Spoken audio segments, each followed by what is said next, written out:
गोपनीय वगैरे काही नाही. ऑडिट मेमो हा प्रत्येक वर्षाचा संचालक मंडळाकडून त्याचं वाचन केलं जातं. तुम्ही याबाबत जे पण असेल लेखी मागणी करा.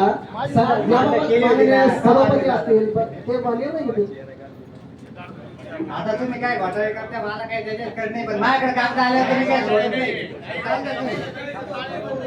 तुम्हाला सांगा पेपरची ऑडिट रिपोर्ट मध्ये तुम्ही भाऊ नाना मी देतो तुम्ही ऑडिट रिपोर्ट दाखवा लगेच सिद्ध करून देतो.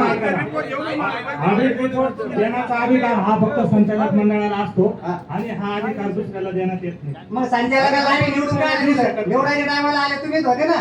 परंतु आता तुम्ही म्हणता ही लोकशाही आहे लोकांसाठी राज्य आहे. तुम्ही आमचे लोकप्रतिनिधी आहे. मग ते नसेल द्याल तर मग पाहून घ्या. मग उद्या म्हण नका आमच्या घरात